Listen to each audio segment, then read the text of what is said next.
En la cadena SER, Hora 25. Aimar Bretos.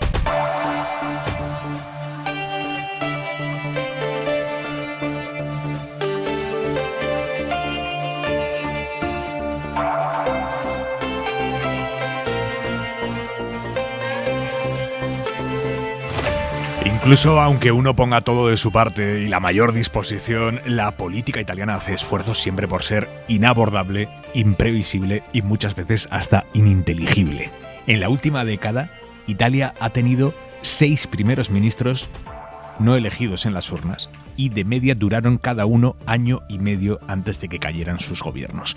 Mario Monti, Enrico Letta, Matteo Renzi, Paolo Gentiloni, Giuseppe Conte y ahora Mario Draghi, que llevaba 17 meses, menos de año y medio, presidiendo un gobierno casi de concentración, formado por prácticamente todos los partidos de izquierda, de derecha, populistas, gente que ya no es que no se pudiera ver entre sí, es que defendían exactamente lo contrario los unos de los otros, con la única argamasa de sustentar un gobierno liderado por el expresidente del Banco Central Europeo, Draghi, y que pudiera tomar las decisiones y medidas que necesitaba el país para no colapsar. Pero en las últimas semanas el movimiento 5 estrellas había empezado a dar señales de desestabilización y eso ha llegado hoy. Se han negado a votar un decreto económico que incluía una moción de confianza al primer ministro de su propio gobierno. Y Draghi, que ya había avisado que no le tocaran las palmas mucho porque se iba, se ha ido. O ha intentado irse, ha intentado dimitir esta tarde, ha presentado su renuncia ante el presidente de la República, Mattarella, o sea que durante hora y pico parecía que Italia se quedaba sin primer ministro, pero a última hora de la tarde Mattarella ha rechazado la dimisión de Draghi y le pide que vuelva al Parlamento y que verifique si sigue contando con una mayoría viable para gobernar, agotar la legislatura, que es hasta marzo del año que viene, hacer unos presupuestos y aplicar el plan de recuperación europeo. Por lo tanto, situación ahora mismo, Italia entra en un nuevo agujero del caos político de estos en los que el país se mueve muy cómodo, Italia se mueve muy cómoda en esos agujeros, pero con una diferencia importante respecto a las ocasiones anteriores, y es que esta vez, si Italia va finalmente a elecciones, como todo apunta que puede terminar yendo, lo hará con la ultraderechista Giorgia Meloni en un momento fortísimo en las encuestas. Giorgia Meloni es esa señora a la que trajeron a Abascal y Olona aquí a Marbella en la campaña de las andaluzas y que se puso a gritar consignas de integrismo trasnochado como sí a la universalidad de la cruz, sí a la familia natural, no al lobby LGTB y demás. El partido de Meloni, Fratelli d'Italia, es primera fuerza en las encuestas ahora mismo y ahí estaré en la Liga y Forza Italia para ponerle la muleta ultra que le faltara para poder formar gobierno. Así que Italia vuelve a entrar en erupción en un momento en el que lo que menos necesita Europa es inestabilidad política y económica. Alerta.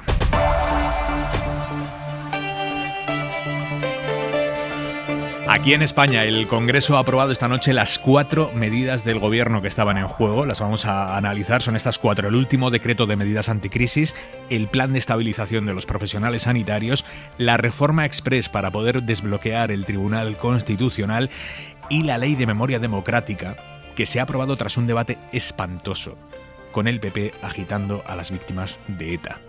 Lo vamos a analizar esta noche, pero antes, el día en 2 minutos. Marina Fernández, buenas noches. Buenas noches. El día en que la Comisión Europea ha puesto por escrito las primeras restricciones energéticas que reclama para este verano, como limitar a 25 grados el aire acondicionado en edificios públicos.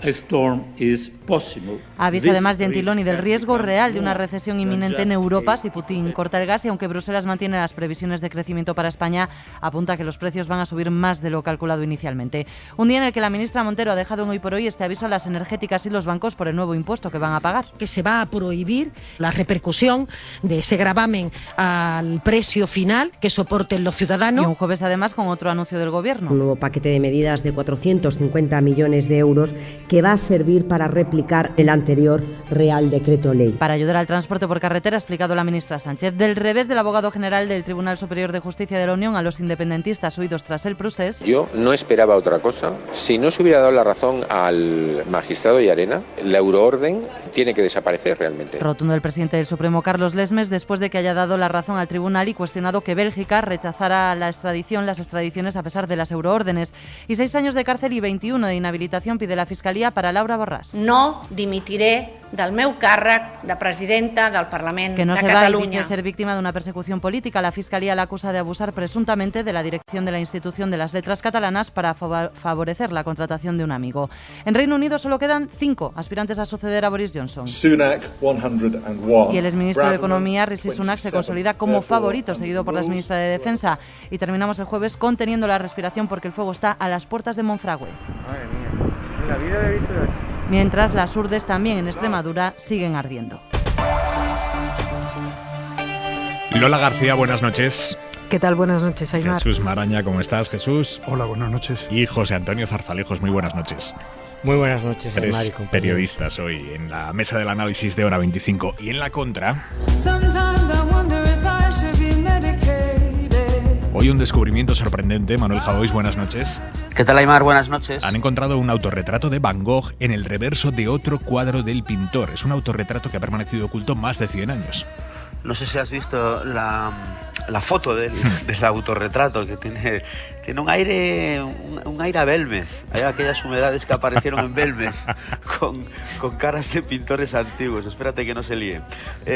Me gusta mucho que una de las teorías de la aparición de esa obra sea que Van Gogh, para ahorrar dinero, reutilizaba sus lienzos. Esto era una práctica que hacía él y que a lo mejor a eso se debe que haya aparecido ese autorretrato ahí. Como tú con tus libretas.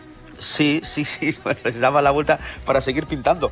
No te imaginas la cantidad de mamarrachos que imprimen sus manuscritos utilizando una carilla y 20 líneas por carilla, dejando mucho espacio en los márgenes para que sus biógrafos puedan anotar ahí lo que quieran en el futuro. Gente que se cree artista teniendo las dos orejas intactas. En fin, leccioncita de humildad de Van Gogh a todos ellos. Y una experiencia maravillosa la de desenterrar el pasado detrás de obras maestras, es decir, no rascando aquí y allá en fondos oscuros de biblioteca o en descampados, en fin, en cualquier otro lugar. Que detrás de un cuadro de Van Gogh pueda aparecer otro cuadro de Van Gogh. Y no un cuadro cualquiera, claro, él mismo contemplando al que mira el cuadro original. Es decir, el artista vigilando desde su escondite. El artista ha estado durante más de un siglo viendo las reacciones de la gente que admiraba la obra original. Hasta mañana, Javois, un beso. Adiós, besazo.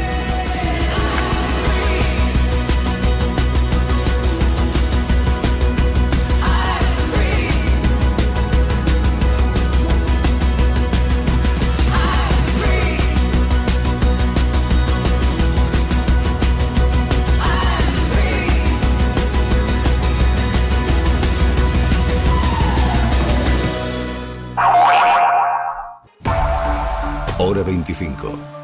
Aimar Bretos. Vamos a ir a Italia en unos minutos con Jan Solés para que nos explique los escenarios que se abren ahora que Mario Draghi ha intentado dimitir y Mattarella no se lo ha permitido. Pero antes vamos a quedarnos aquí en España porque esta noche se han aprobado en el Congreso cosas importantes. Se han aprobado 4 medidas del gobierno muy distintas entre sí, pero que en global hacen un mapa bastante detallado de en qué punto está la legislatura, con qué socios puede contar o no, con qué oposición debe prepararse para contar el gobierno.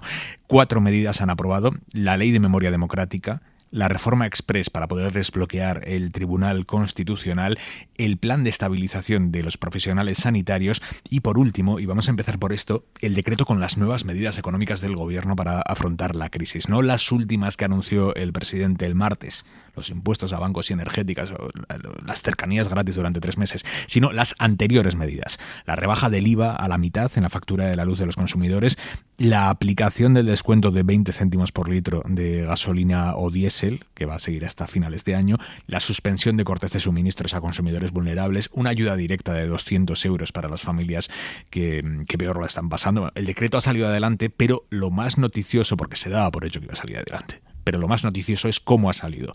Y lo ha hecho con el sí de Esquerra, por tanto, Sánchez recupera a Esquerra como socio, y con la abstención del PP y Ciudadanos.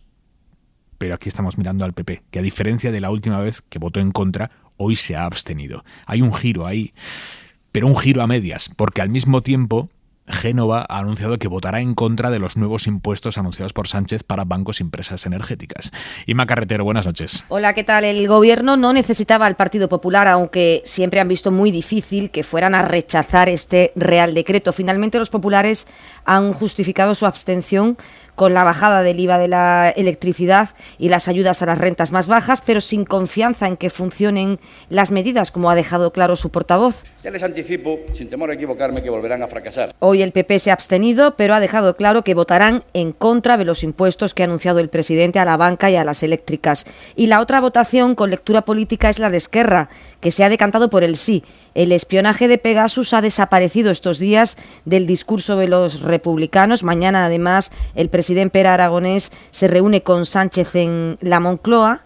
A pesar de todo ello, el portavoz de Esquerra ha avisado de cara a las medidas que vienen. Si son valientes, nos vamos a encontrar. Si las medidas que toman ustedes son puro marketing, no tendrán nuestros votos. Inevitablemente, el debate de esta tarde se ha producido mirando al paquete de medidas anunciadas por el presidente en el debate del Estado de la Nación y al que se ha referido Bolaños.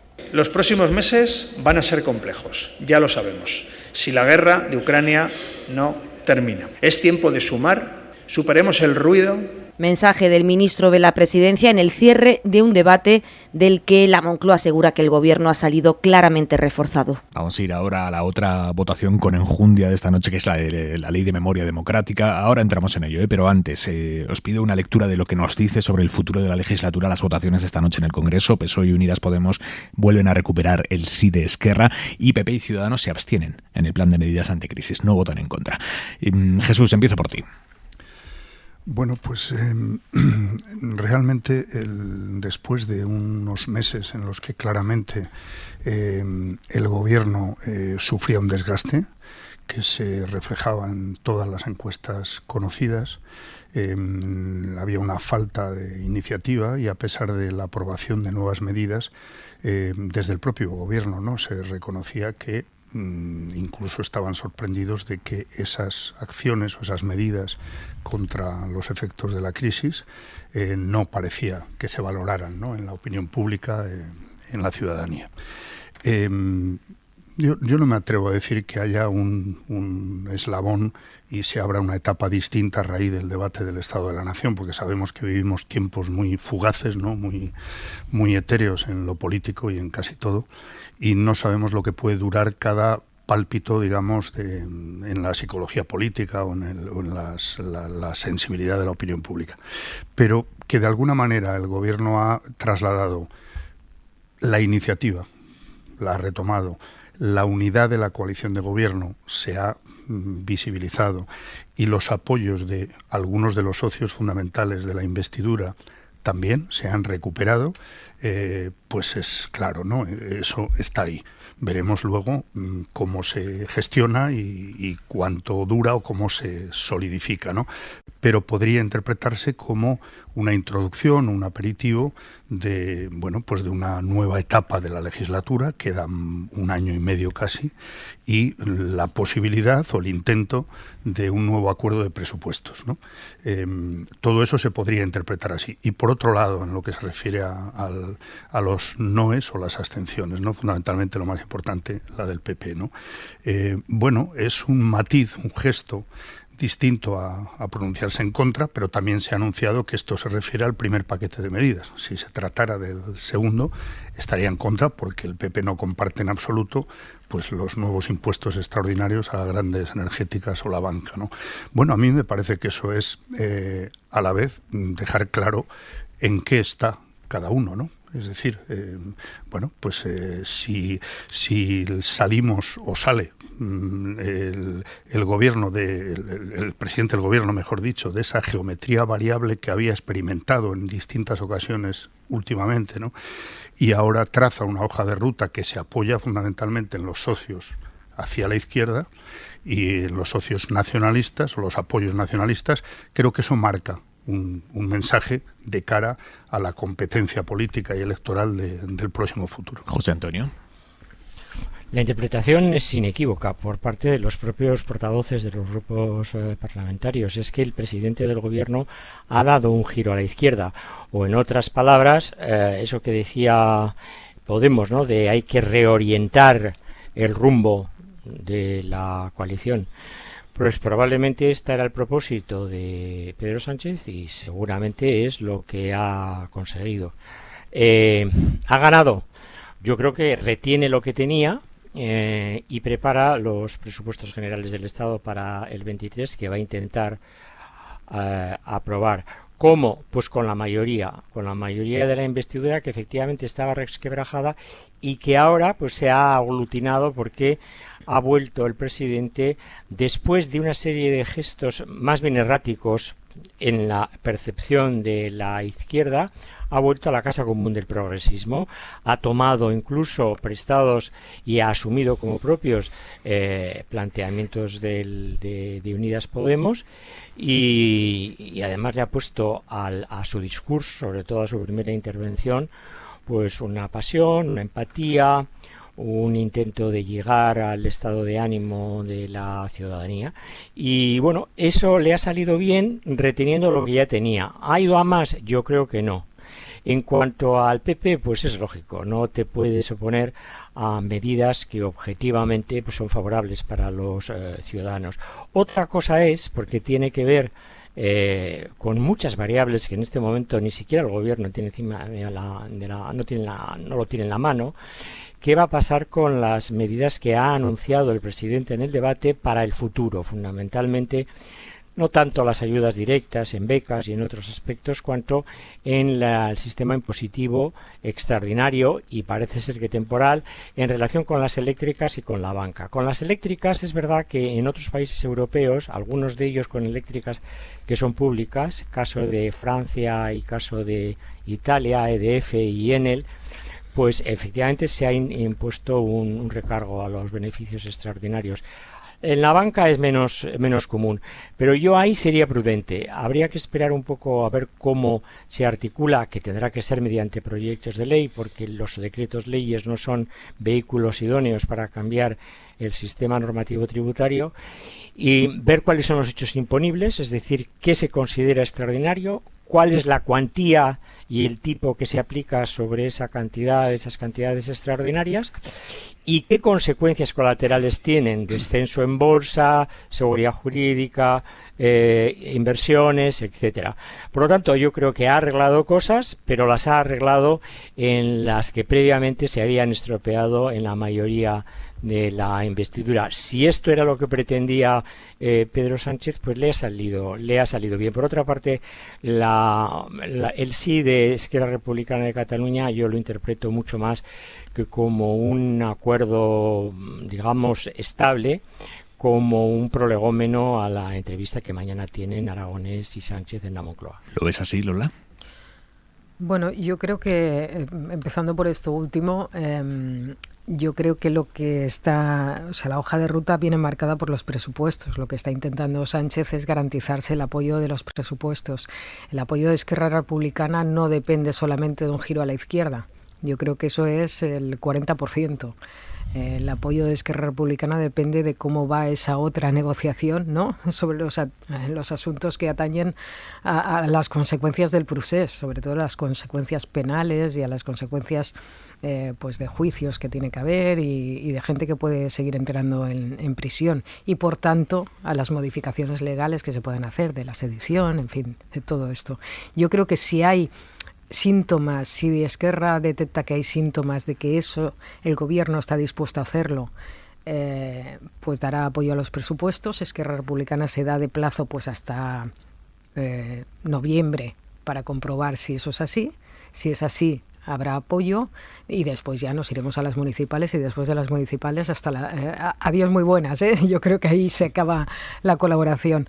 Si no es así, pues a lo mejor no hay apoyo a los presupuestos por parte de Esquerra. O sea que no, el giro a la izquierda no garantiza, yo creo, totalmente el final de la legislatura para Sánchez. Y después, sobre lo que comentabais del PP, a mí me parece coherente. De hecho, Cuca Gamarra en la tribuna del Congreso dijo que era un plan incompleto, pero que que contenía medidas que eran suyas, ¿no? Que las habían propuesto ellos, como la bajada del IVA a la electricidad y tal. O sea, si tú estás diciendo que te han copiado las medidas o algunas de ellas, pues como mínimo no vas a oponerte a que se aprueben, ¿no? Me parece lógico. Yo creo que también Feijóo quiere lanzar mensajes de que su posición no es la de la oposición por la oposición. O sea, no es el no por el no, sino que de vez en cuando pues puede transigir en determinadas cosas porque eso también le aporta credibilidad a su posición. Esta mañana la ministra de Hacienda, María Jesús Montero, ha avanzado aquí en Hoy por Hoy que el gobierno va a prohibir a los bancos y a las empresas energéticas que acaben trasladando a los consumidores el impacto de los impuestos que anunció el presidente Sánchez para bancos y empresas energéticas, que acaben derivándose, lo que acaben haciendo que sean los propios consumidores quienes los paguen a través de los precios. Esto en el diseño del impuesto que se va a llevar al Congreso a través, como decía José Antonio, de los grupos, se está diseñando de tal manera que después la Comisión Nacional de los Mercados y la Competencia pueda ir a por las empresas que repercutan estos impuestos. Lo ha explicado Montero en Hoy por Hoy. Algo que ustedes escuchan siempre al Partido Popular, como es que inmediatamente va a repercutir. Tenemos contemplado que se va a prohibir el traslado o la repercusión de ese gravamen al precio final que soporten los ciudadanos, y por otra parte se le va a dotar, como hemos hecho con otra figura, a la Comisión Nacional de Mercado y de Competencia de todas las funciones para que vigile y en su caso aplique sanciones si alguna de las empresas se separa de la legalidad. Por tanto, la norma ya lo va a tener implícito. Te veía muy escéptico, José Antonio, respecto al futuro de estos impuestos. Sí, soy escéptico porque creo que técnicamente son difíciles de articular. Más allá de que uno esté a favor o en contra, que no es mi caso, porque, en fin, no... creo que tienen una finalidad fundamentalmente recaudatoria, porque aumentar los impuestos no detiene la inflación. Lo que ocurre es que si con esa recaudación puedes financiar medidas que sí combatan la inflación, pero es que hay tantas cuestiones de carácter técnico y hay tantos conceptos indeterminados, beneficios extraordinarios, temporal, prohibición, mecanismos de prohibición, pero no hay elementos concretos que nos permitan en este momento saber cómo se va a articular esto. Por lo tanto, yo creo que decir que no o que sí incluso puede ser prematuro e incluso te diría que imprudente. Hay que ver el proyecto de ley que el gobierno remite a las Cortes y que además tiene que pasar por una serie de informes, y también hay que ver las consecuencias, insisto, que esto tiene tanto en las eléctricas como en el sector bancario. No es tanto escepticismo cuanto cautela a la espera de que se articule técnicamente. Sí, yo respecto a lo que ha dicho esta misma mañana la ministra de Hacienda, es decir, que el gobierno va a tomar una serie de medidas en el diseño de este impuesto que va a garantizar que no se repercuta en los ciudadanos, en los clientes, pues solo cabe decir así sea, ¿no? Es decir, ojalá. Yo entiendo que los expertos, los técnicos, introducen muchas complejidades a la hora de ejecutar esto, ¿no? Para empezar, ¿a partir de qué baremo se impone el impuesto? Ayer hubo cierta confusión a la hora de hablar de si se trataba de empresas y bancos que ingresaran más de 1.000 millones al año o que tuvieran beneficios de más de 1.000 millones. Eso se fue aclarando, ¿no? Se trata de facturación de 1.000 millones. Bueno, claro, uno, desde el escepticismo que tenemos todos los que somos, digamos, ciudadanos de a pie y clientes de casi todo, ¿no? Pues claro, dices, bueno, ¿qué herramientas o qué trucos puede emplear cualquier gran empresa para sortear todos los criterios que se vayan estipulando para, pues para aplicar ese impuesto? Bueno, es verdad, yo entiendo que hay un escepticismo, todos tenemos un escepticismo ante esto, pero me parece que es hora de dar esos pasos. Es decir, si tenemos reguladores, tienen que tener herramientas y capacidad los reguladores para que cuando se pone un impuesto extraordinario a unos beneficios extraordinarios, eso se pueda aplicar. Si se nos puede aplicar a los ciudadanos, a los ciudadanos normales, digo, que hacemos declaración de la renta, y en cuanto tú te despistas y no pagas una multa de tráfico, tienes inmediatamente la respuesta, tenemos que conseguir que desde las administraciones los reguladores tengan herramientas para funcionar, incluso en el caso de que alguien emplee trucos, alguna gran empresa me refiero, emplee trucos para sortear esa obligación, para que las sanciones sean suficientemente disuasorias.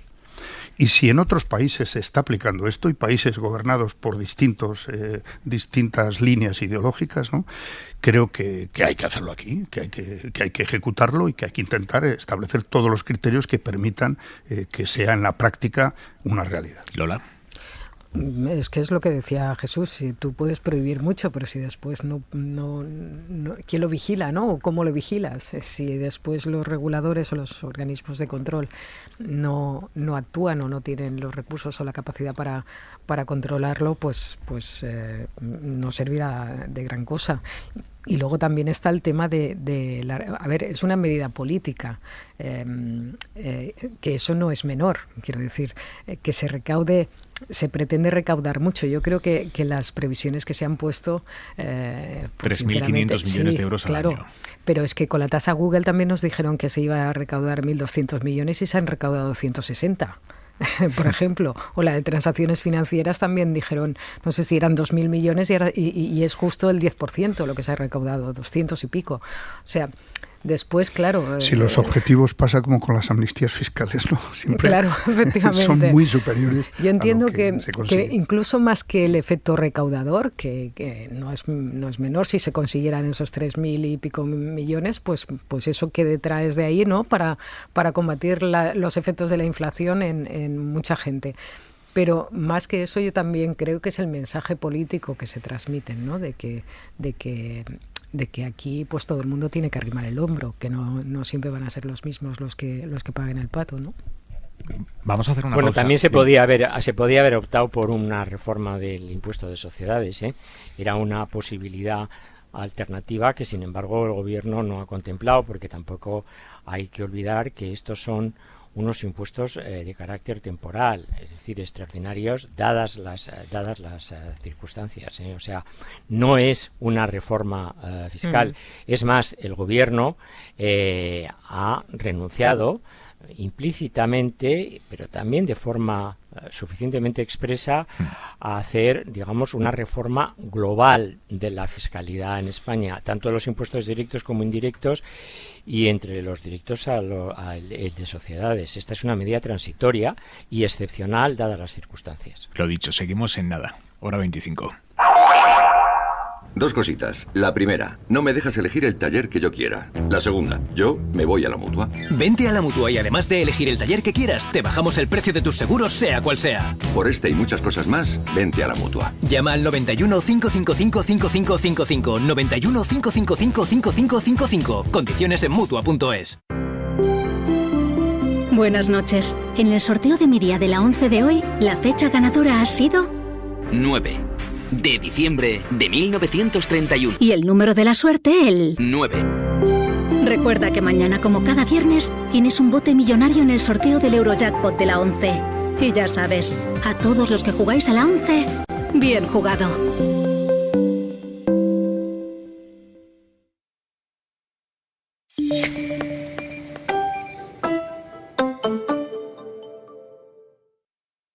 Alquilaba mi piso, duró poco. Problemas con los inquilinos y los pagos. Llamé a Alquiler Plus. Ahora cobro el 5 de cada mes y sí, el despreocuparse es un plus. 91 569 57 58 o en alquilerplus.es. Tengo el poder de brillar, de sonreír y ahora de ahorrar. En las rebajas de Plaza Norte 2, el poder es tuyo. Disfruta de las mejores marcas y diseñadores en unas rebajas únicas, porque elegir es tu poder. Ven y disfrútalas. Plaza Norte 2, la cúpula de Madrid. Carretera de Burgos, salidas 17 y 19. En Murprotect estamos cerca de ti, con un equipo de profesionales a tu lado para eliminar de forma definitiva las humedades y mejorar la calidad del aire. En estos momentos lanzamos ayudas directas en apoyo a los hogares, familias y empresas para toda la Comunidad de Madrid. Avanzar juntos nos hace únicos. Llámanos al 930 1130 o accede a murprotect.es. Seas como seas, el colchón Colossus es para ti. Pruébalo 100 noches en tu casa y si no te gusta, lo cambias. Solo el líder puede darte todas las garantías. Confía en Dormitorum. Gente despierta. Despierta, despierta, en Seda Únete a la Comunidad 25. Opina a través del WhatsApp del programa en el 638 77 47 43. Iturralde González, Kiko, Gustavo López, Álvaro Benito, Raúl Ruiz, Axel Torres, Anthony Daimiel y Manu Carreño en El Larguero. Cadena SER.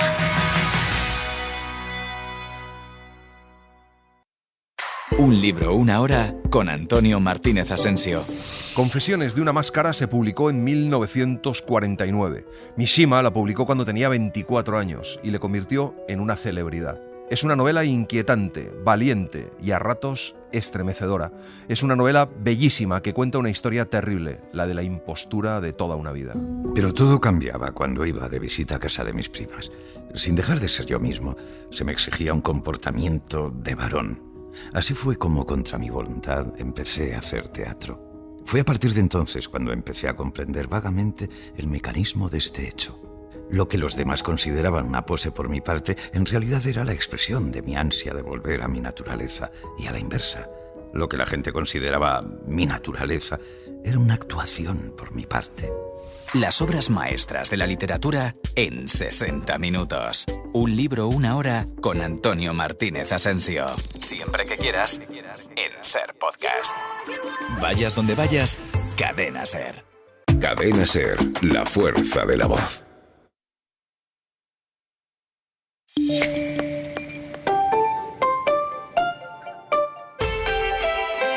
Hora 25. Aimar Bretos. Estábamos hablando del plan de medidas anticrisis que ha aprobado hoy la Cámara Baja, pero es que el Congreso ha aprobado esta noche también la Ley de Memoria Democrática tras un debate lleno de fango, con el PP tratando de agitar y valerse de las víctimas de ETA. Un debate muy duro entre reproches por la utilización de las víctimas, pero la ley como tal, la Ley de Memoria Democrática, ha quedado aprobada en el Congreso. La Ley de Memoria Democrática queda aprobada en la Cámara Baja y ahora pasa a la alta. Adela Molina, buenas noches. Buenas noches. En el Pleno se han oído acusaciones de indignidad, ataque a la transición, de reabrir heridas o traición a las víctimas de los grupos de la derecha contra el Gobierno por pactar la Ley de Memoria, entre otros grupos, con Bildu. Y por ese punto que establece que una comisión investigará vulneraciones de los derechos humanos entre 1978 y 1983 a personas que luchaban por la consolidación de la democracia. Esto es algo de lo que han dicho los portavoces de Partido Popular, Vox y Ciudadanos. Este proyecto de ley es sectario excluyente y es un ataque, como decía, frontal a la transición. Van a aprobar esta ley de la mano de Bildu, y Bildu ha exigido la extensión del periodo de aplicación hasta 1983. Están ustedes batasunizando la memoria. Pactan con el partido de Otegi que se considere, en palabras de los batasunos, el franquismo en su versión más extensa, e incluyen al gobierno de Felipe González. Yo puedo afirmar hoy aquí que utilizan el pasado para su presente, que pintan pancartas con sangre ajena. PP y Vox han confirmado además que si gobiernan la derogarán. Les ha respondido el ministro de la Presidencia, Félix Bolaños, que ha precisado que una cosa es lo que dice la ley y otra lo que algunos dicen que dice. Bolaños ha subrayado que la norma nos acerca a los países de nuestro entorno y a las demandas de organismos internacionales, y ha dejado este mensaje sobre las víctimas. Este gobierno siempre con todas las víctimas, con todas, arropándolas, ayudándolas y no tratando de utilizarlas. Tras el respaldo de la mayoría de los grupos en el Congreso, entre los socios habituales del Ejecutivo solo Esquerra se ha abstenido, la ley va a continuar ahora su tramitación en el Senado. Un debate que se ha enturbiado aún más por la reunión a la que Alberto Núñez Feijóo ha convocado a las asociaciones de víctimas del terrorismo en el Congreso. En paralelo, justo el día en el que se aprobaba esta ley, Feijóo se reunía con las asociaciones de víctimas con las que han querido ir, que no han sido todas. Las convocaron el martes pasado, el día del debate sobre el Estado de la Nación. A muchas, mientras estaba hablando el presidente del Gobierno, a la 1 de la tarde, por un mensaje de texto. Mariela Rubio. Sí, una reunión a la que Feijóo convocaba cuando arrancaba el debate del Estado de la Nación, el día en que su portavoz estaba forzando un minuto de silencio en la tribuna del Congreso, un minuto de silencio con los diputados de Bildu en pie. Hoy jueves el líder del partido celebraba nada menos que su primera reunión con las asociaciones de víctimas del terrorismo y lo hacía en las horas previas a la votación en el Congreso de la Ley de Memoria Democrática, Ley Bildu para el PP. Según el partido, es textual, en este encuentro Feijóo ha trasladado a las víctimas su compromiso con la derogación de esta ley para que el país no afronte su futuro olvidando su pasado. Feijóo Hablaba así en Telecinco. Van a venir todas las víctimas, todas las asociaciones de víctimas. Pocas veces hemos tenido ocasión de sentarnos en la misma mesa más de 20 asociaciones de víctimas del terrorismo. Esta gente realmente va a dar el visto bueno a esta ley de desmemoria democrática. Pero finalmente no eran más de 20, sino 19 las asociaciones que acudían a la llamada de Feijóo. Varias, como Covite o la asociación 11M de afectados por el terrorismo, alegaban que no lo hacían por la utilización de las víctimas por parte del PP. Presidenta de Covite, Consuelo Ordóñez. Consuelo, buenas noches. Hola Ángel, ¿qué tal? Buenas noches, Aymar. ¿Por qué habéis decidido no acudir exactamente a esa reunión convocada por Feijóo? Bueno, yo esa reunión lo decidí en el mismo momento en que recibí a la 1:10 el martes pasado una convocatoria por WhatsApp, ¿no? Y bueno, pues me extrañó, la verdad, lo de que nos convocaran por WhatsApp y luego con de un día casi para otro, vamos, porque era para hoy. Y esto no estaban convocando el martes. Y bueno, la verdad es que y además que no sabíamos para qué era, no teníamos ni idea para qué era. ¿Qué os ponían en el WhatsApp? ¿Había algún tipo de orden del día? No, sencillamente se presentaba la persona, que era Ana Vázquez, que era la encargada de Relaciones Institucionales, no sé qué, de Feijóo, y que nos convocaban a todas las organizaciones de víctimas del terrorismo para hoy, a las 11, en el Congreso de los Diputados. Y ya me diréis si podéis venir y tal. Ya está. Y yo entonces, pues bueno, pues le contesté que me extrañaba, ¿no? Primero la forma de convocarnos, que me extrañaba con la premura, ¿no? Con la que nos convocaban, y que luego pues le dije que es que nosotros, afortunadamente, es que Covite ya tenemos nuestras normas para reunirnos con los políticos, ya llevamos muchos años reuniéndonos con los políticos que nos lo piden, ¿no? Y entonces, bueno, pues siempre ponemos nuestras normas, y es que nunca nos negamos a reunirnos con políticos, siempre que nos lo pidan, pero siempre les decimos, las condiciones son reunirnos con nosotros, solo con nosotros, con nuestra organización, y desde luego a puerta cerrada, sin foto. No sé, ya conocemos bastante a los políticos desde hace muchos años. Ahora, eso sí, ya le dije que estaremos encantados de reunirnos con Feijóo, pues con estas dos condiciones que les poníamos. ¿Y qué os han dicho? No, todavía no me han contestado, gracias y ya está, y sin más, y punto. ¿Cómo estás viviendo lo que está pasando esta semana, Consuelo? ¿Qué sentiste cuando viste a los diputados del PP todos con el lazo azul en la solapa como herramienta de erosión política contra el gobierno? Pues sí, fue pues eso, un numerito más, utilizando pues un lazo azul, que es algo que ha sido un símbolo, ¿no? Que ha significado tanto, ¿no? Para tantos vascos valientes, ¿no? Que se enfrentaron allí es donde había que ponérselo, y en aquellos años.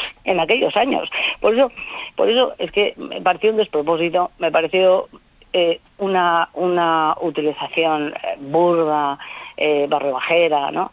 De utilizar un símbolo de todos los que se enfrentaron. Entonces, donde había que hacerlo. Y mi hermano es el primero que, pues les contesté con el vídeo de mi hermano, es que me lo pusieron a huevo, vamos. ¿Quién mejor para contarles qué era el lazo azul, para qué se creó, quiénes lo crearon, ¿no? Y qué consecuencias conllevaba el llevar el lazo azul. Entonces, bueno, pues mi hermano creía muchísimo en esos movimientos. Perdona, Consuelo, yo creo que no habrá nadie que no te ubique, pero por si acaso hay algún oyente que dice exactamente de quién está hablando, porque no hemos explicado al principio que eres Consuelo Ordóñez, hermana de Gregorio Ordóñez, concejal del PP de San Sebastián, asesinado por ETA hace ya 2 décadas y media.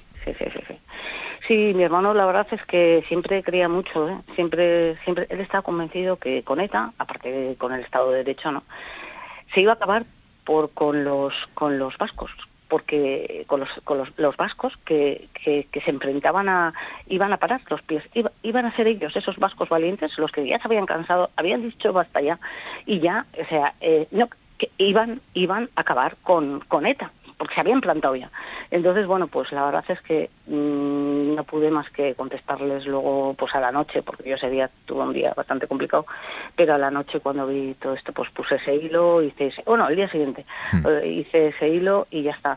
Les contesté con mi hermano, y luego lo del minuto de silencio también me pareció otra otro numerito. El hecho de que Cuca Gamarra pidiera un minuto de silencio durante su intervención sin consensuarlo en la Junta de Portavoces. Exacto, porque el 26 de junio, que fue el Día de las Víctimas del Congreso de los Diputados, que ellos han ido siempre. Los únicos que no hemos ido a ese acto hemos ido Covite, pero por coherencia. Nunca hemos ido porque nos parece un ejercicio de cinismo que estén ahí Bildu, ¿entiendes? Pero es que el PP eso nunca le ha importado, o sea, han ido siempre, o sea, y lo han organizado ellos, porque han estado gobernando hasta el año pasado, y que han dejado de ir, pues ellos han ido siempre, o sea, ahí sí que nos dieron, ahí sí que daba pena, ¿no? Pena cómo estaba el hemiciclo, con qué soledad se encontraron las asociaciones de las víctimas que siempre van todos los años, ¿no? Ahí sí que les dieron un plantón al minuto de silencio, ¿no? A ese minuto de silencio, a las víctimas. Sí que les dieron. A mí no, porque no voy nunca. Pero en fin, a mis compañeros les dieron a todos. Consuelo, hoy se cumplen 21 años del asesinato de José Javier Mújica en Leiza. Sí, lo recordaba. Y de Miquel Uribe en Guipúzcoa. Y de Miquel Uribe y de la República Dominicana, de los 12 asesinados en la República Dominicana, y de Antonio y de Pedro Galnares, 2 guardias civiles que asesinaron en Oñate en una emboscada. Hoy me he pasado todo el día haciendo los hilos de estas 17 víctimas. O sea, yo hoy he tenido un día bonito, o sea, me he pasado hasta media tarde haciendo los hilos, porque para mí todas las víctimas son iguales, todas las víctimas merecen el mismo reconocimiento. Para mí no es más una que otro. Todos los días hay aniversarios redondos de las víctimas, pero el problema está en que nadie conoce que esas víctimas, que las 856, excepto 5 víctimas, nadie conoce que existieron. De sus familias, claro. Y yo me encargo todos los días eso, de que se recuerde, de dar a conocer, no de que se recuerde, de dar a conocer por primera vez la existencia de esas víctimas. ¿Qué opinas de la Ley de Memoria Democrática que se ha aprobado hoy en el Congreso? Pues la Ley de Memoria Democrática, mira, yo os voy a decir la verdad, o sea, no es mi tema, yo no la conozco, no tengo ni idea del contenido de esa ley de memoria democrática, ¿no? Entonces, bueno, pues no voy a ser una osada, voy a empezar aquí a criticar, y menos me voy a creer lo que dicen los partidos, ¿entiendes? Los políticos, perdón, ¿entiendes? Porque los políticos mienten por sistema, ¿entiendes? O sea que no. Yo me enteraré de lo que dice bien esa memoria, pero ¿qué es lo que me importa de esa ley de memoria democrática? Y eso lo hemos hecho hoy también público, o sea, la postura de Covite, ¿no? A nosotros lo que sí que nos parece indecente es que se pueda pactar una ley que está basada en la vulneración gravísima de los derechos humanos de miles y miles de personas, ¿no? Me parece un ejercicio de cinismo que se pacte con los herederos políticos de ETA, con Bildu. No están legitimados para pactar absolutamente nada. Eso me parece indecente. La verdad es que me parece indecente. Luego ya sobre el contenido, pues no sé, eso de que son víctimas hasta el 83, ese periodo y tal, pues la verdad me tengo que informar mejor, pero yo que sepa, ya sabéis que recuerdo a todas las víctimas todos los días de todos los terrorismos, y yo recuerdo de ese periodo, estoy cansada de recordar a víctimas que han sido asesinadas, ¿no? Por grupos parapoliciales, por grupos del terrorismo de extrema derecha, ¿no? Y que eran luchadores por la democracia, o que eran sencillamente se les asesinaba porque tenían una ideología de izquierdas, ¿no? Entonces, bueno, pues no sé, yo no sé qué víctimas hay ahí. Ahora, lo que sí que me parece también fatal que nos utilicen a las víctimas para confrontar memorias.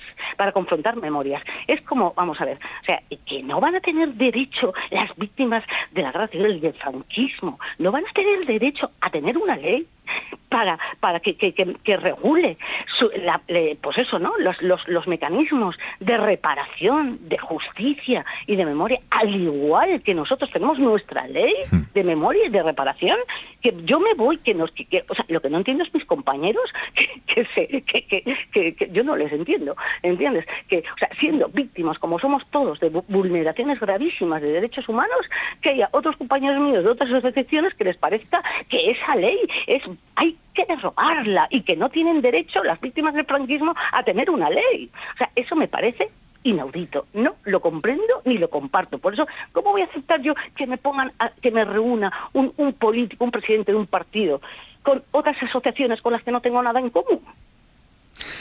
Consuelo Ordóñez, presidenta de Covite. Como siempre, gracias por atender la llamada de Hora 25, Consuelo. Nada, gracias a vosotros. Buenas noches. Había algo a lo que hacía referencia Consuelo, que ya le parecía dicho indignante, y es el papel que ha jugado Bildu en la redacción de esta ley. Se han dicho muchas cosas en los últimos días, no todas son ciertas. Vamos a ir exactamente a los datos. ¿Qué papel ha jugado Bildu en la elaboración y en la negociación de esta ley de memoria democrática que se ha aprobado hoy? Adela. Pues sus aportaciones caben literalmente en los dedos de una mano, son 5. De la que más se está hablando es de esa comisión para investigar vulneraciones de los derechos humanos entre 1978 y 1983 a personas que luchaban por la consolidación de la democracia.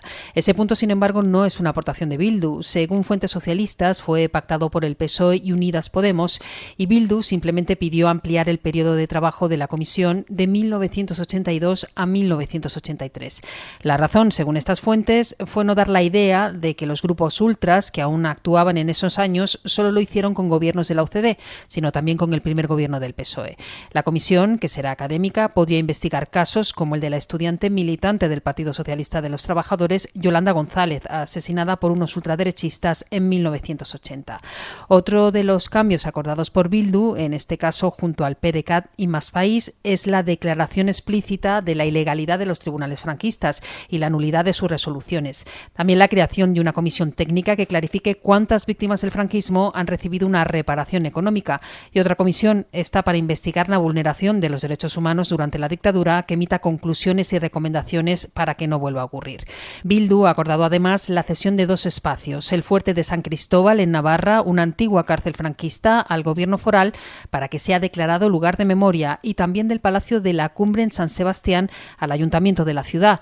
El palacio fue una de las residencias de veraneo de Franco, sede del Ministerio de Exteriores, y también ese es el lugar en el que en 1983 los GAL torturaron a Lasa y Zabala. Bueno, pues este es el papel que ha tenido Bildu en esta ley, ni más ni menos. Ni menos, pero tampoco más.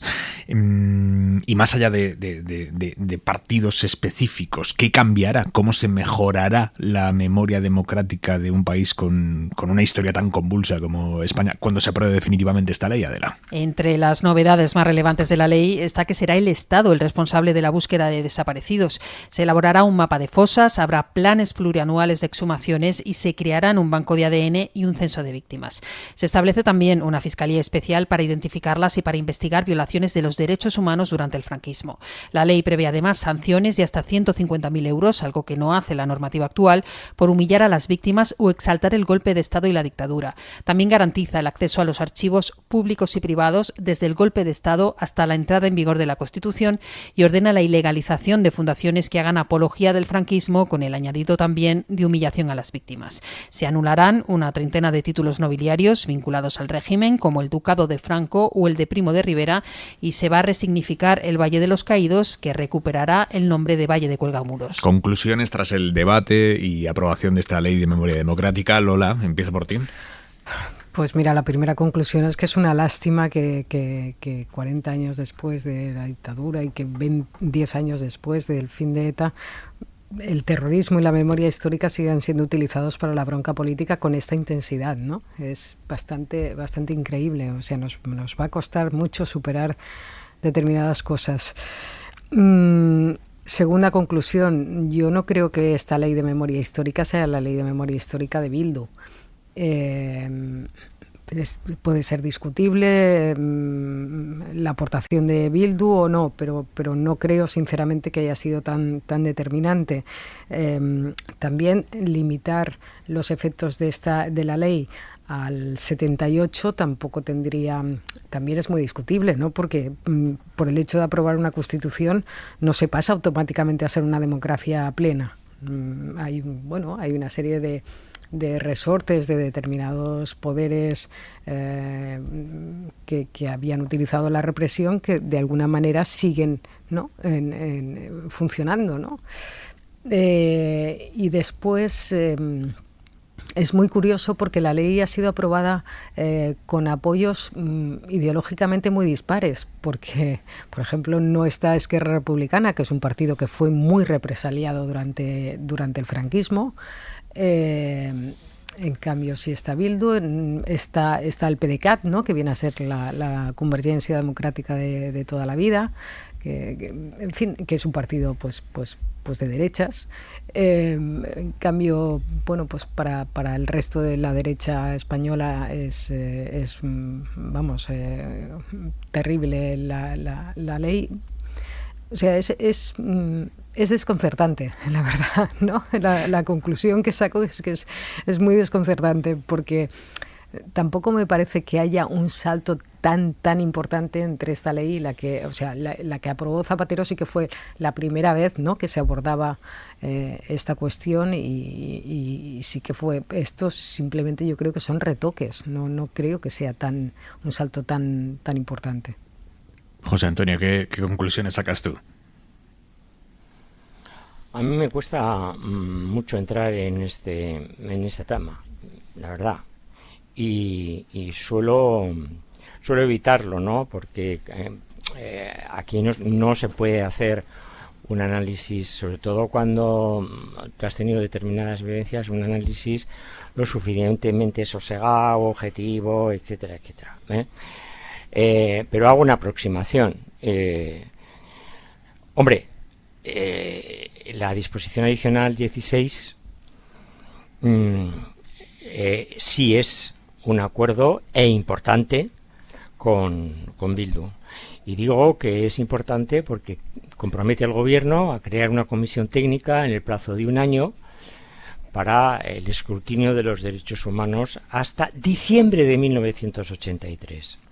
Entonces, yo estaba haciendo simplemente un ejercicio de calendario. En 1983, primero, habíamos tenido en el 77 una ley de amnistía, unas elecciones constituyentes en 1979, las del 77 también, una constitución refrendada en 1978, y ya en octubre de 1982 tuvimos la mayoría absoluta, casi un veredicto en favor del Partido Socialista, con 102 diputados. Mientras tanto, con UCD y con el Gobierno, pues se creó el Consejo General del Poder Judicial, se creó el Tribunal Constitucional para la defensa a través de los recursos de amparo de los derechos constitucionales, como última instancia, no jurisdiccional, pero sí como última instancia.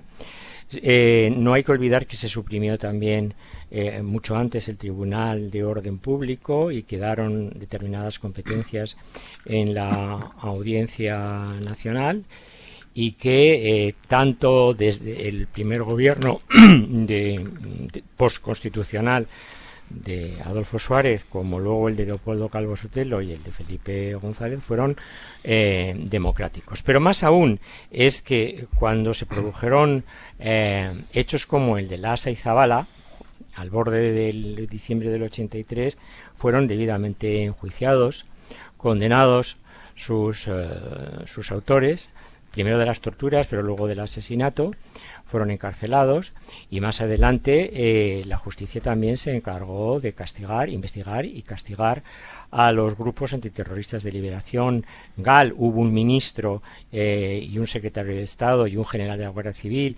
y un gobernador civil y colaboradores suyos en prisión, y el tema llegó hasta el Tribunal Supremo, y ese no era un periodo dictatorial, era un periodo en el que tuvimos a 3 presidentes de gobierno legítimos, elegidos por los ciudadanos, el de Adolfo Suárez, el de Leopoldo Calvo Sotelo y el de Felipe González. Y después una pregunta que dejo en el aire: ¿por qué tiene que ser diciembre del 83? ¿Por qué no más adelante dejamos diciembre del 86, por ejemplo? Jesús. Bueno, a mí, en primer lugar, me ha parecido obsceno lo que ha ocurrido hoy en el Congreso. Es decir, al mismo tiempo que se vota una ley de memoria democrática, cuyo contenido se puede discutir en aspectos concretos, pero que es lo que es después de 44 años desde que se aprobó la Constitución española, o 47 desde que murió el dictador. que se apruebe una nueva ley de memoria después de la que se aprobó en 2007, que a mi juicio sí supone algunos avances importantes, por ejemplo, en la declaración de ilegalidad del régimen franquista o la anulación de condenas o, sobre todo, la asunción por parte del Estado de la búsqueda de desaparecidos que siguen en cunetas y en fosas comunes. Me parece que hay avances importantes. Que se haya realizado una operación para intentar, y me parece que con bastante éxito, ¿no?, que se hable más de ETA, una década y pico después de su desaparición y de su derrota, que de la memoria, la reparación de las víctimas franquistas y de lo que supone esta ley, pues me parece que es un ejercicio de distorsión y de manipulación de lo que significa esta ley y de cómo se ha elaborado, pues muy importante, de esas que estamos viviendo desgraciadamente con demasiada frecuencia, que supone, bueno, pues difuminar la realidad para colocar delante un elefante que tiene poco que ver con esa realidad.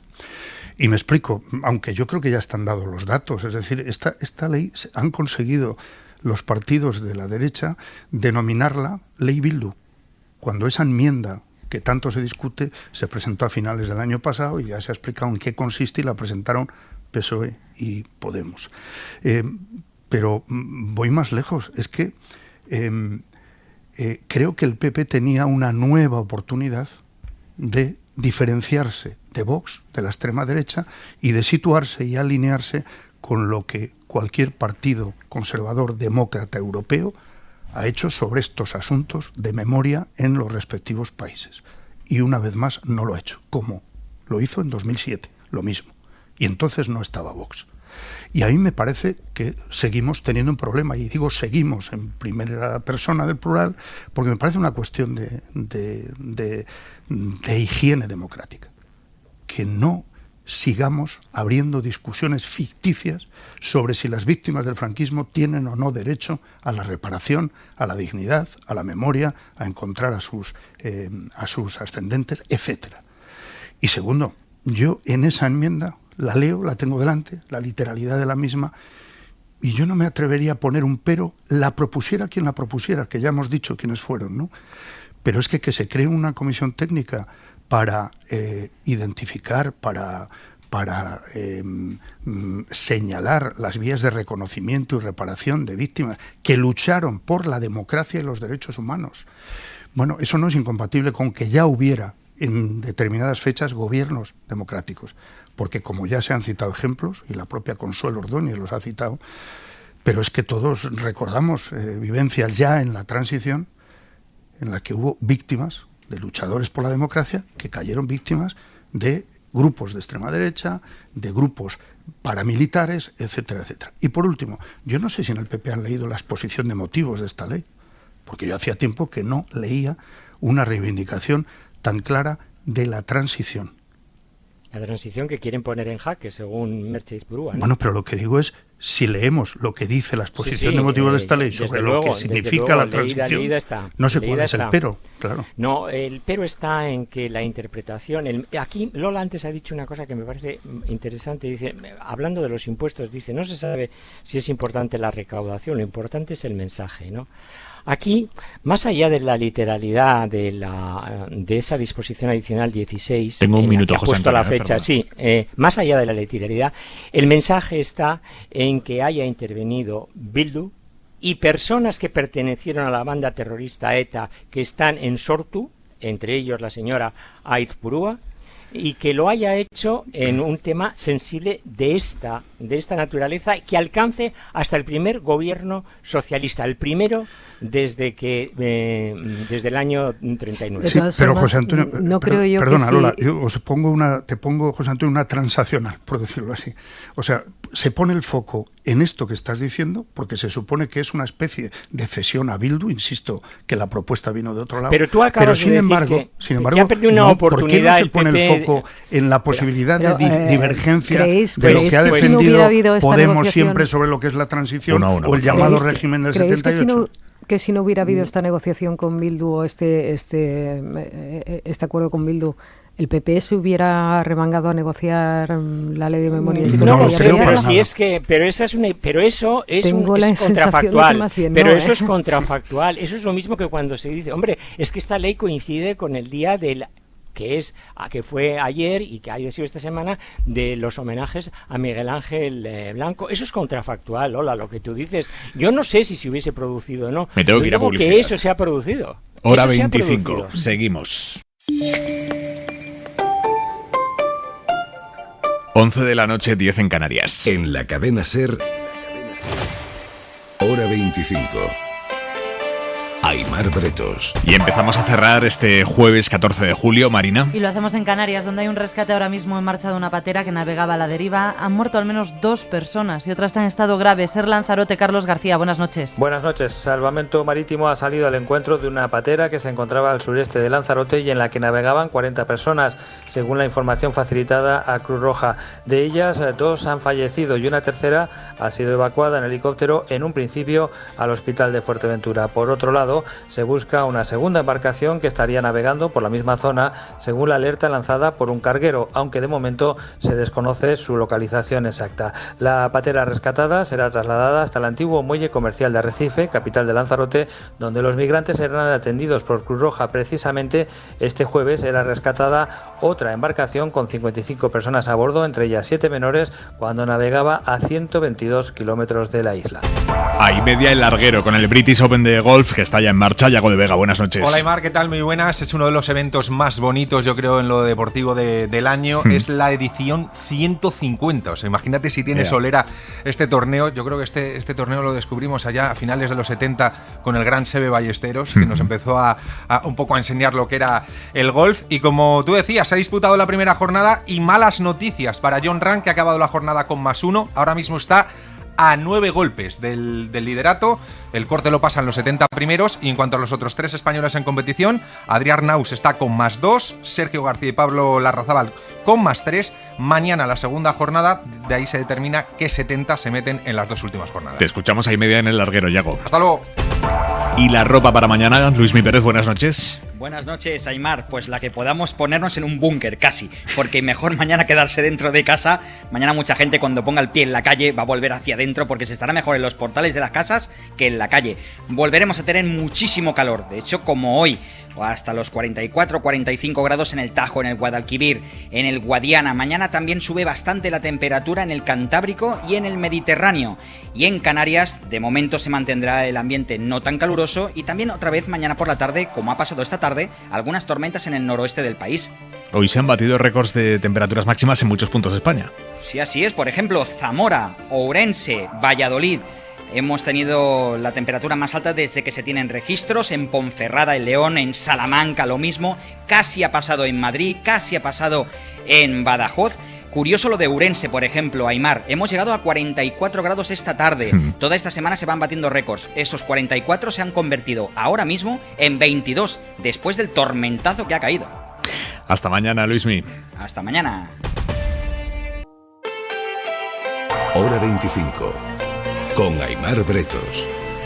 Y nos vamos a Italia porque la jugada desestabilizadora del movimiento 5 estrellas amenaza con colapsar el gobierno casi de concentración que dirigía el país bajo el mandato de Mario Draghi. Y a esta hora, a pesar de que Draghi ha dimitido y que el presidente de la República, Mattarella, no le ha aceptado esa dimisión, a esta hora sigue sin estar claro qué va a pasar, si Draghi continúa, si el país va a elecciones o qué va a ser de Italia, sumida de nuevo en ese caos que le encanta, o en el que por lo menos se mueve muy cómoda. Corresponsal en Roma, Joan Soles, buenas noches. Buenas noches, Aimar. Esta ha sido una jornada muy convulsa en la política italiana. Los 5 estrellas en el gobierno, contra el gobierno. La derecha, también en el gobierno, exigiendo elecciones anticipadas. Meloni de los posfascistas, Fratelli d'Italia en la oposición, primer partido hoy en intención de voto, gritando todos a casa. Los dirigentes de la izquierda pidiendo calma, con agrias discusiones en el Senado durante 6 horas. Por la tarde, el primer ministro ha convocado un Consejo de Ministros extraordinario, luego lo ha suspendido, luego lo ha convocado de nuevo.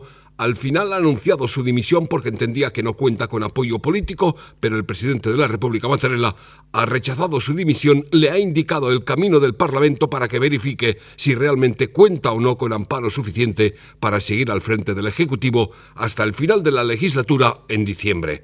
Draghi comparecerá el próximo miércoles y su continuidad dependerá del voto de los parlamentarios ese día. Esta crisis política llega en el peor momento, con una delicada situación económica, con las consecuencias de la pandemia y de la invasión de Ucrania, y principalmente cuando el gobierno italiano ha empezado a ejecutar los 192.000 millones del programa europeo de recuperación, con Draghi precisamente como garante. Ello explica por qué el presidente de la República, Mattarella, no ha aceptado su dimisión. Efectivamente, gracias, Joan, porque Mattarella lo que quiere es que Draghi siga hasta marzo de 2023 y ejecute ese plan europeo. Quiero escuchar vuestro análisis de lo que implica esto, de las consecuencias que puede tener, del escenario que se dibuja a partir de aquí. Zarzalejos, empiezo por ti. Bueno, hay un procedimiento en la Constitución italiana, que es la moción de confianza, que es lo que, según la prensa italiana, en la que he podido entrar y en los digitales, le ha sugerido el presidente de la República, Sergio Mattarella, que haga un discurso de explicación de su política y que se someta a una moción de confianza para saber qué fuerzas parlamentarias le apoyan y no le apoyan. Naturalmente, esto es también una medida que, si no obtiene la confianza, el señor Mattarella pues no puede obligarle, no puede ya no admitirle la dimisión.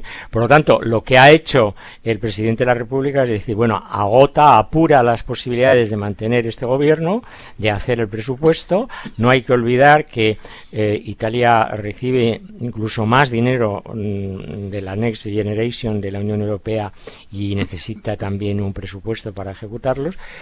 Y por lo tanto, pues aquí hay, como ocurre también en otros sitios, aquí hay un problema también muy serio, unas elecciones anticipadas en este momento, tal y como está la situación, y con la fuerza que tienen los posfascistas o los neofascistas de Fratelli d'Italia y otras fuerzas también de derecha extrema, como es Forza Italia o Salvini. Bueno, es muy delicado irse a unas elecciones en estas circunstancias. Por lo tanto, parece razonable que Mario Draghi apure todas las posibilidades constitucionales, y esas pasan por una moción de confianza que se planteará rápidamente, en cuestión de horas o de 24 o 48 horas. Lola. Bueno, yo creo que ha sido un poco víctima de los intereses partidistas más puros y duros, ¿no? Por parte del Movimiento 5 Estrellas y también de la Liga de Salvini.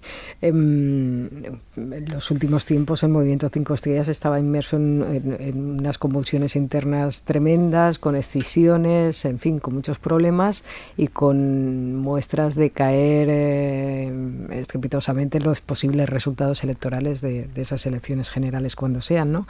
Con lo cual, bueno, pues resulta muy complicado manejar un gobierno, ¿no? con esta amalgama de partidos muchas veces contradictorios y con intereses, insisto, muy a corto plazo, ¿no? Es reseñable el papel de Mattarella, ¿no? De un jefe de Estado, pues que con una cierta capacidad, lo digo porque aquí hemos vivido situaciones también de bloqueo, pues una cierta capacidad para forzar un poco las cosas, ¿no? Para ganar tiempo e intentar que haya una segunda oportunidad, ¿no? Que se vuelva a reconducir la situación. Y luego, desde luego, si vamos a elecciones, pues se va a complicar mucho en el contexto europeo. Pues bueno, los esfuerzos que está haciendo el BCE para evitar que las primas de riesgo en España o en Italia se disparen, pues en esta situación se complican aún más, ¿no? Es decir, que lo que pasa en Italia también nos va a afectar a nosotros. Jesús. Sí, por mucha tradición que tenga Italia, ¿no? de crisis de gobierno y de cambios de gobierno y de incertidumbres políticas, esto llega en uno de los peores momentos, ¿no? Para Europa, en un momento extremadamente delicado, ¿no? Y está el riesgo que han apuntado José Antonio y Lola, que la opción de ir a elecciones, pues todos los pronósticos indican que estaríamos nada menos que en un trío en el poder de populismo, nacionalismo y neofascismo. Es decir, un cóctel que no sabemos a dónde llevaría a Italia, uno de los 4 miembros principales de la Unión Europea. El Reino Unido ya no está en la Unión Europea, pero esto coincide también con la inestabilidad también en el Reino Unido, con todas las incertidumbres que nos acechan con la guerra de Ucrania ahí y la crisis energética. Es decir, ojalá, desde el punto de vista de socios y también de demócratas, ojalá a Mattarella le salga bien la apuesta de que pueda resistir y tenga los suficientes apoyos la próxima semana en Draghi para continuar, y esto dé cierta tranquilidad, por lo menos en el horizonte inmediato, ¿no? Bueno, mañana cita importante. Mañana se reúne el presidente del gobierno, Pedro Sánchez, con el de la Generalitat, Pere Aragonès. Es la primera reunión entre ambos después del socavón en las relaciones institucionales entre el gobierno central y el catalán que generó el escándalo Pegasus, y específicamente el hecho de que se conociera que el CNI había estado espiando al entonces vicepresidente, hoy presidente catalán, Pere Aragonès. ¿Qué tenemos que esperar de la reunión de mañana, o qué se puede esperar de la reunión de mañana, Lola? Pues yo no espero gran cosa, la verdad, sinceramente. No, yo creo que el tema Pegasus está superado y que esto es un poco la escenificación de que ya se ha superado. Y a partir de ahí lo que hay es una negociación que es un poco lo que decía al principio, ¿no? Una negociación que tiene más que ver con las consecuencias judiciales del procés y que se desarrollará en los próximos meses, pero que no creo que mañana vaya a salir en absoluto nada de esto. Vamos, ni muchísimo menos. Yo creo que es una escenografía de que la relación se ha restablecido y poco más. ¿Lo compartís? Sí, yo sí lo comparto.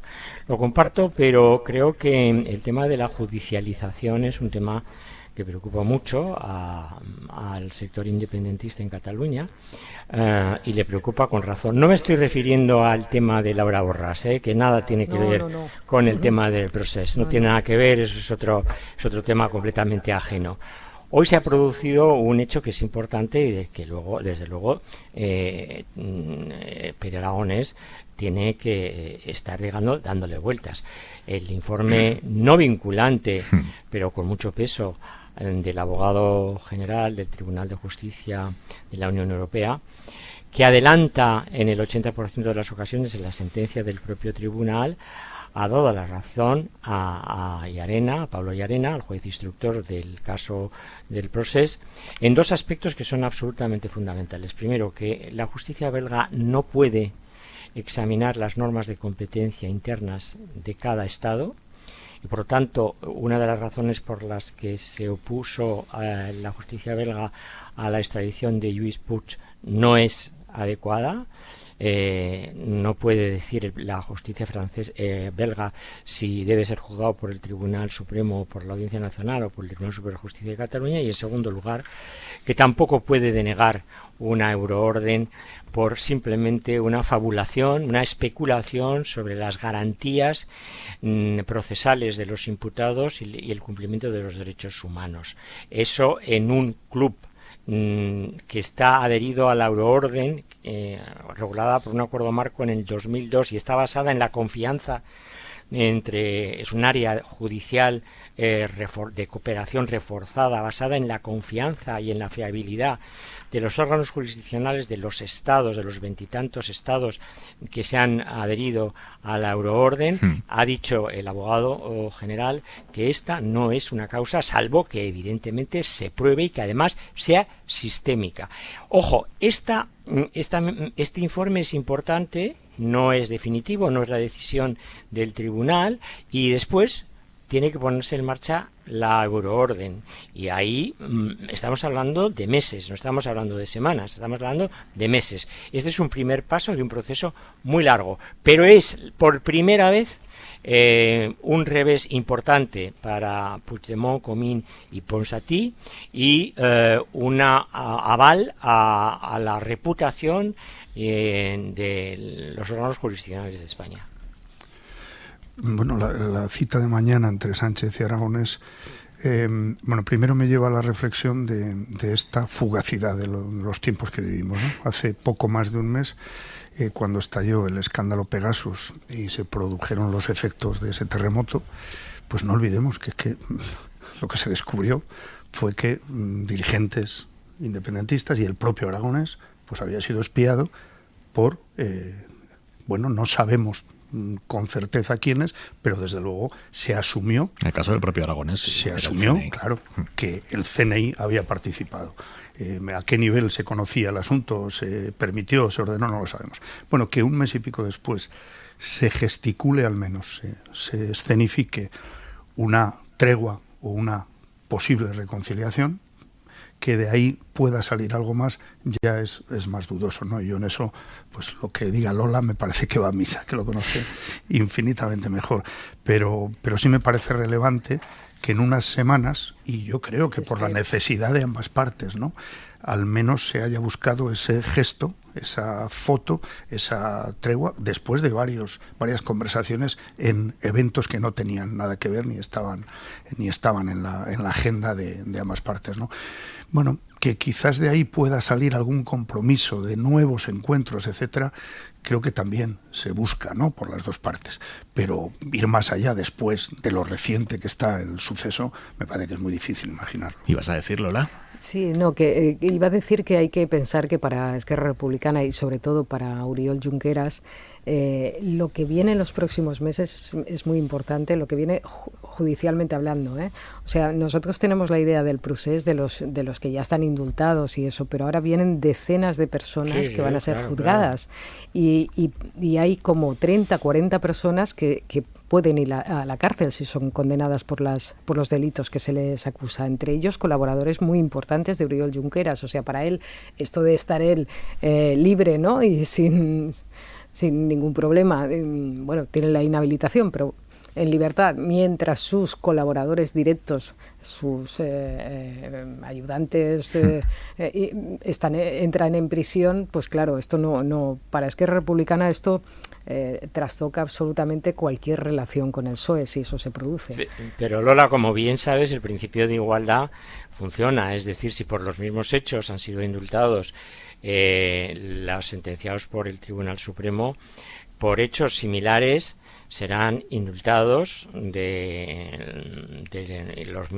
los 30 o 40 personas que están imputadas también por hechos muy similares. Es decir, no es pensable. Acuérdate que los indultos tardaron 4 años. Bueno, los indultos trataron 4 años. Hombre, porque las sentencias tienen que ser firmes. Las sentencias tienen que ser firmes. Claro, tienen que ser firmes, tienes que hacer una serie de informes, en fin.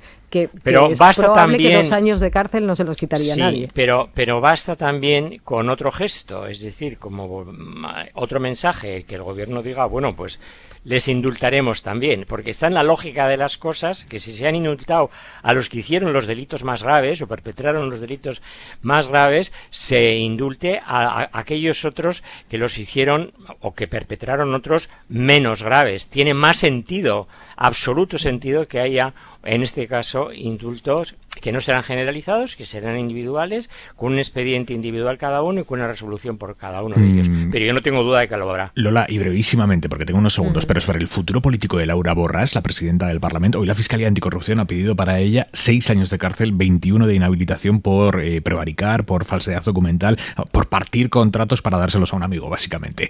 6 años de cárcel pide la Fiscalía. ¿Cuál es su futuro político? Bueno, ha sido curioso porque todos pensábamos que le iba a pedir cárcel por malversación y resulta que por malversación, que es lo que asociamos siempre a la corrupción, ¿no? Malversación y fraude quedan fuera. Sí, a ver, yo creo que el futuro político de Borràs está en manos de Esquerra Republicana. Es decir, ellos aprobaron, además lo aprobó el independentismo en el 2017, aprobaron una modificación del reglamento del Parlamento por el cual si algún diputado va a ser enjuiciado por corrupción, fuera, tiene que ser suspendido como diputado. O sea, se lo autoimpusieron ellos, que es una cosa bastante extraña, porque un parlamento decidir, en fin, cargarse la presunción de inocencia es bastante raro, pero bueno, lo aprobaron ellos. Entonces ahora, pues eso, Borràs quiere que no se aplique y Esquerra Republicana decidirá si se aplica o no se aplica. Lo veremos y lo contaremos. Lola García, José Antonio Zarzalejos, Jesús Maraña, un placer enorme. Nos escuchamos ya la temporada que viene. Felices vacaciones y buenas noches. Felices vacaciones a todos. Un abrazo, amigos. Adiós, un abrazo. Hasta luego. Hasta mañana, señores. Descansen.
En la cadena SER, Hora 25, con Aimar Bretos.